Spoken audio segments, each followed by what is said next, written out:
Good morning. Welcome to Just for Today, a time of eclectic reading, sharing of perspectives, meditation, and prayer. I'm Reverend Rafe Ellis, Senior Minister and Spiritual Leader of the newly joined Centers for Spiritual Living Communities of Columbia and Greater Baltimore. Today is October 3rd. And this morning, I am reading from The Science of Mind, A Philosophy of Faith, A Way of Life by Ernest Holmes. And I opened it up to page 512, and my eyes landed on this. It's in the section of meditations for self-help, and my eyes landed on this one. Oh, for a tongue to express. Oh, for a tongue to express the wonders which the thought reveals. Oh, for some word to comprehend the boundless idea.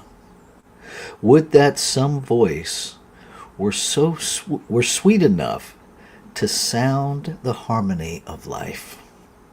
But within, in that vast realm of thought, where the soul meets God, the Spirit knows. I will listen for that voice, and it will tell me of life, of love, and unity. Speak to me, Spirit. I'm going to read that one more time before I comment. Oh, for a tongue to express. Oh, for a tongue to express the wonders which the thought Okay, take two. Oh, for a tongue to express. Oh, for a tongue to express the wonders which the thought reveals. Oh, for some word to comprehend the boundless idea. Would that some voice were sweet enough to sound the harmony of life. But within, in that vast realm of thought where the soul meets God, the Spirit knows. I will listen for that voice, and it will tell me of life, of love, and unity. Speak to me, Spirit. What comes alive in me as I read that is a renewed and deeper awareness of this continuous journey that we're on to move our focus from our brain to our heart, to that still small voice within versus the loud, chaotic committee in my head. To listen more to the inner voice than I use my outer voice. It's really easy to get hypnotized by the conditioned thinking that spins through my brain. I was sharing with someone earlier this week that, to remember that our brain is a repository of the past. Just like the hard drive on our computer, what it has available to it is past information. And when something comes up, just like a regular hard drive, not one of these solid state hard drives, but the original hard drives, they spin looking for information, and then they pick it up, and then they keep spinning, and it puts it down to join it with other information. And I think that's how our brain works when it's looking for a solution. It's spinning through all of the available information, looking for something that is at least similar to what we're encountering. What I've personally realized in that is that my brain is always doing some version of repeating the past, because that's the information it has available in memory, is past. And if I want a new experience, I literally have to have a new thought. And that cannot come from my brain. It has to come from mind, consciousness itself, spirit, God, whatever we call it, that still small voice within that, for whatever reason, is much quieter than all of the chaos in my brain. And one of the things that I've experienced is that the more I listen to that inner voice, the louder the chaos in my brain gets, because it's used to being in the driver's seat. And when I put it in the passenger seat, it tends to throw a temper tantrum. Now, biologically, I understand that to be the activity of the amygdala, that part of our brain that is 100% committed and dedicated and active to our survival, misunderstanding that a new thought, a new experience is actually not a threat. But biologically, we can experience it as a threat. And so I have to educate myself that the sensation of excitement feels very similar, if not the same, to the physiological experience of fear. Right? And if we think about it, we create amusement parks and haunted houses and all sorts of things to scare ourselves into feeling excitement. Right?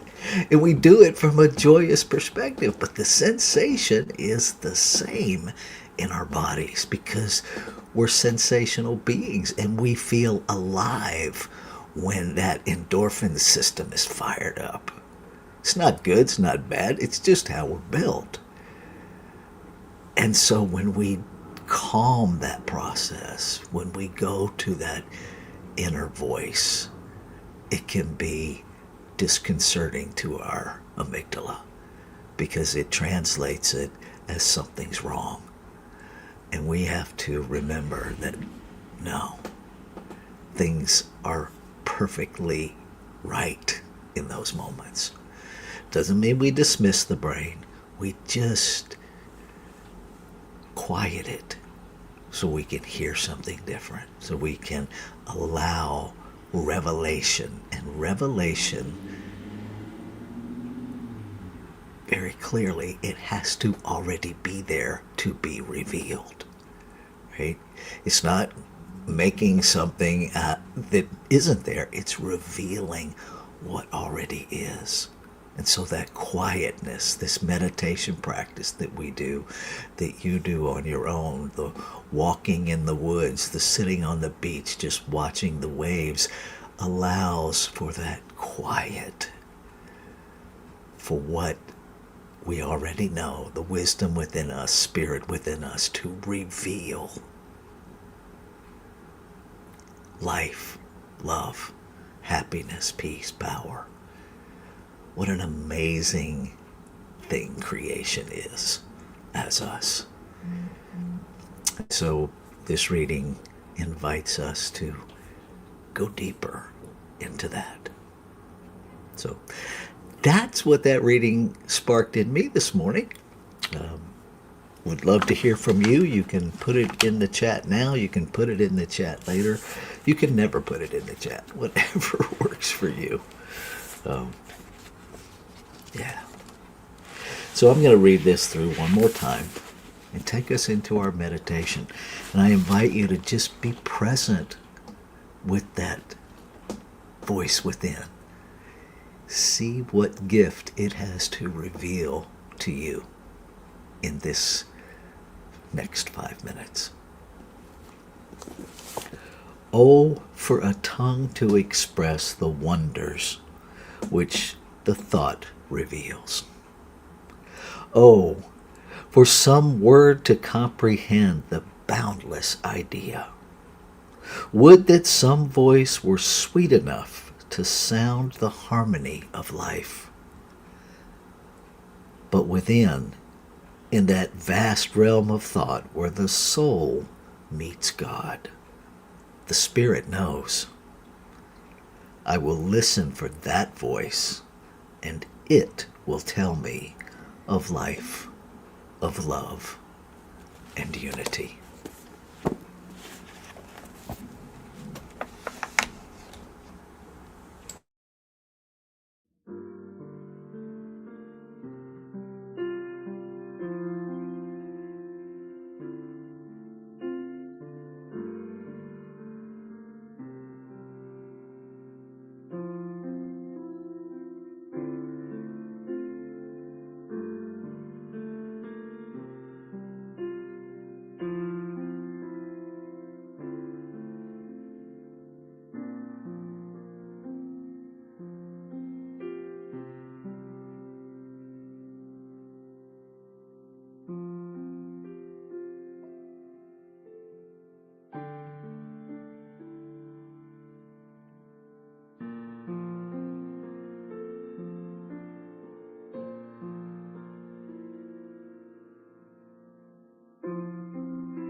I bow my head in reverence to something greater than the individualized me. I close my eyes so that I am not fooled by anything in this physical realm, not distracted by anything in this physical realm. As I allow myself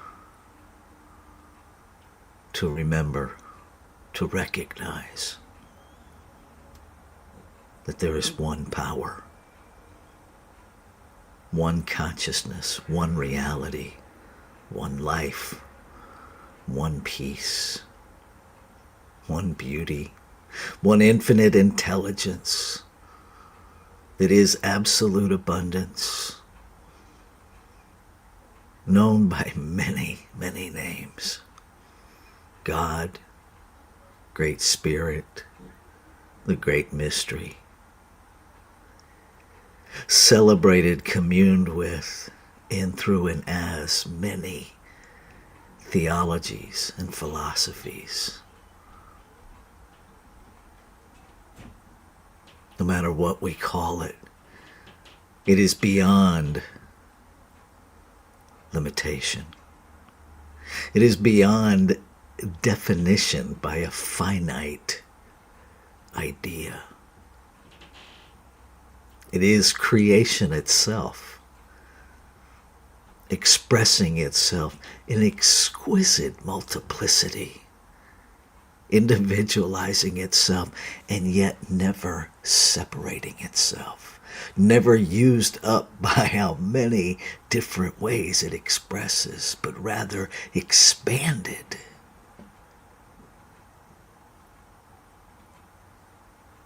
I am that in form. And what is true of me must be true of all life. In the unity of one, in the integrity of one, in the wholeness of one, every expression of it must be it, individualized, fully empowered by the substance it is made out of, at whatever level of expression it is created to express. And so I know that that inner knower, that voice of wisdom, that voice of clarity, that voice of life, love, and unity, lives, moves, and has its being within its creation. No spot where it is not. And so I speak my word, claiming and affirming, declaring in mind, moving consciousness itself into the activity of law to manifest an awareness within every expression of it, of the truth of being, the truth of unity, an experience of the inseparable unity of life that we are.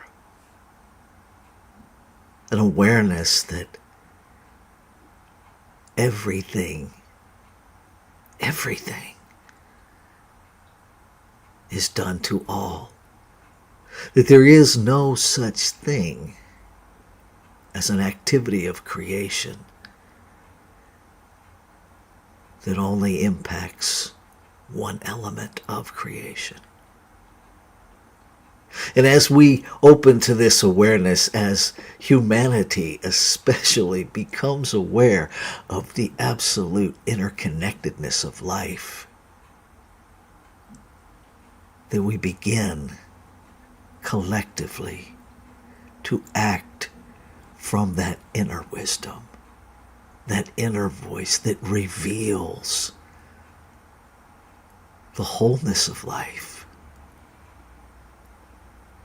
the harmonious operation of one, that all leaders lead from love, as love, to love, that every leader leads from an understanding that every expression of creation can only be equal, lives in unity, as. And every decision is made for the good of the whole, the healing of the one body of creation.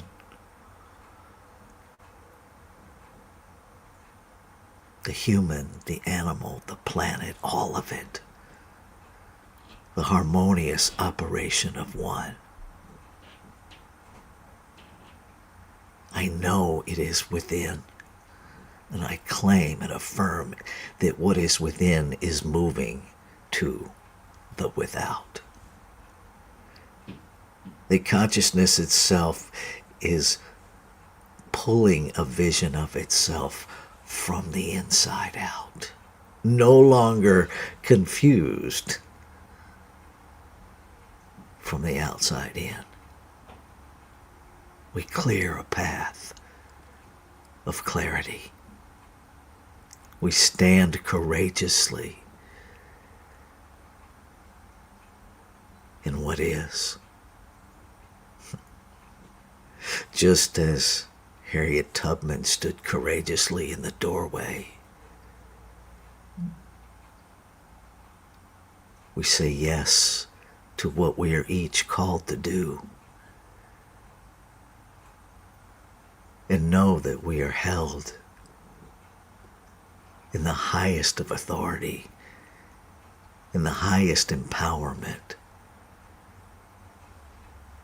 And we step into the courage of a human experience, knowing that we're already safe. We can only be safe in the spiritual realm.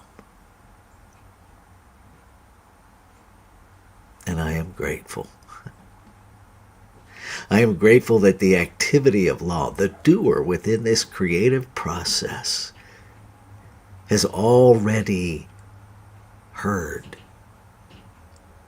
the words of this prayer, has already received the intent of this prayer and acted upon it, has already received the movement of consciousness by the word spoken and made it so instantly. And so beyond this human realm of time and space, I know that it's already done. So I can release all doubt, all skepticism, all hesitation that lives in the lie that I need to see it to believe it. And I believe it so that I will see it. I let go. And I stand on the agency of life itself, knowing it is done. Ashe. Shalom.